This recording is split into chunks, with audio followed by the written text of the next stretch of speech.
Cari fratelli e sorelle, buongiorno.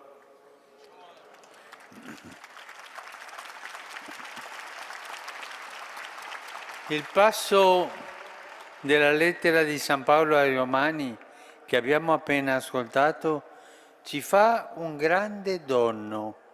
Infatti siamo abituati a riconoscere in Abramo il nostro padre nella fede.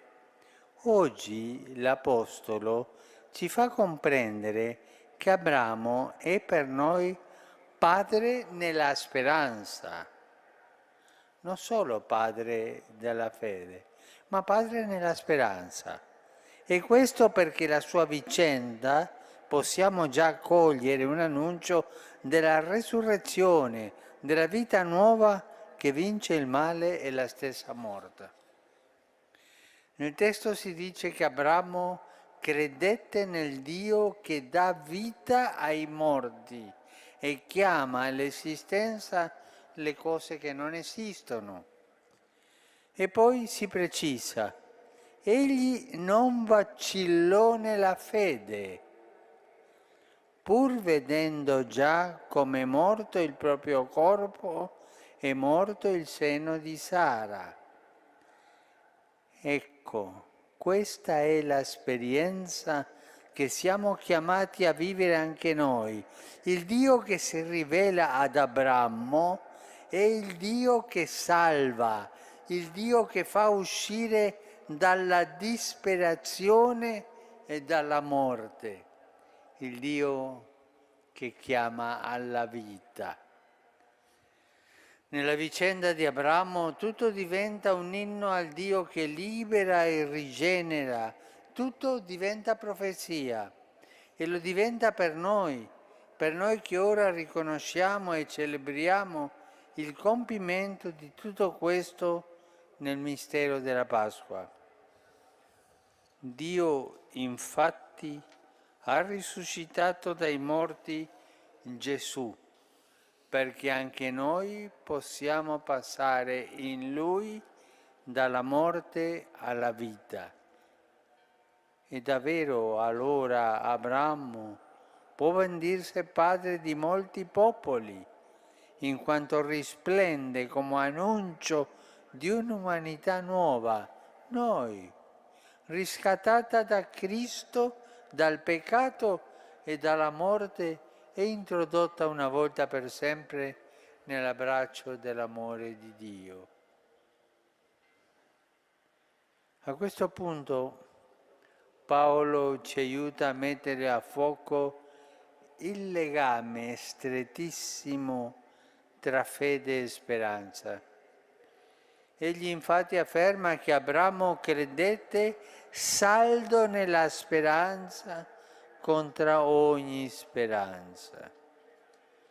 La nostra speranza non si regge sui ragionamenti, previsioni e rassicurazioni umane e si manifesta là dove non c'è più speranza, dove non c'è più niente in cui sperare, proprio come avvenne per Abramo, di fronte alla sua morte imminente e alla sterilità della moglie Sara. C'era la fine per loro, non potevano avere figli e là, in quella situazione, Abramo credette e ha avuto speranza contro tutta ogni speranza.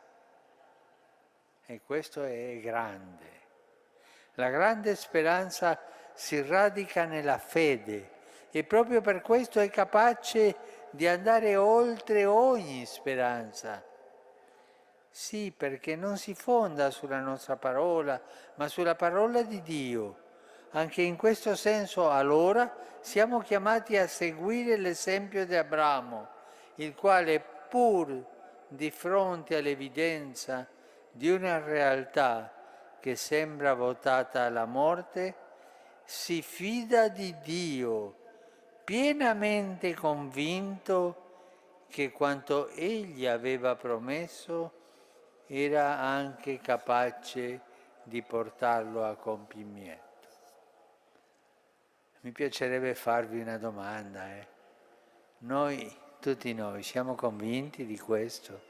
Siamo convinti che Dio ci vuole bene e che tutto quello che ci ha promesso è disposto a portarlo a compimento? Ma Padre, quanto dobbiamo pagare per questo?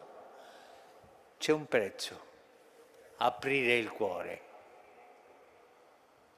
Aprite i vostri cuori e questa forza di Dio porterà avanti e farà cose miracolose e vi insegnerà cosa sia la speranza.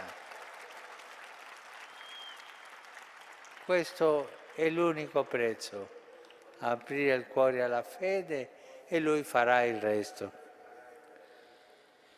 Questo è il paradosso e nel contempo l'elemento più forte, più alto della nostra speranza. Una speranza fondata su una promessa che dal punto di vista umano sembra incerta e imprevedibile, ma che non viene meno neppure di fronte alla morte, quando a promettere è il Dio della resurrezione e della vita. Questo non lo promette un qualunque, no, quello che promette è il Dio della resurrezione e della vita. Cari fratelli e sorelle, chiediamo oggi al Signore la grazia di rimanere fondati non tanto sulle nostre sicurezze, sulle nostre capacità, ma sulla speranza che scaturisce dalla promessa di Dio, come veri figli di Abramo. Quando Dio promette, porta a compimento quello che promette. Mai manca la sua parola. E allora la nostra vita assumerà una luce nuova nella consapevolezza che colui che ha risuscitato il suo Figlio, risusciterà anche noi e ci renderà davvero una cosa sola con Lui, insieme a tutti i nostri fratelli nella fede. Noi tutti crediamo, oggi siamo tutti in piazza, lodiamo il Signore, canteremo il Padre nostro, poi riceveremo la benedizione, ma questo passa. Ma questo è anche una promessa di speranza.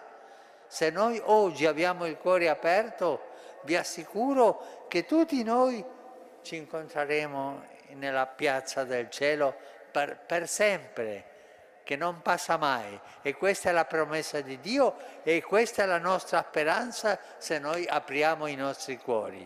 Grazie.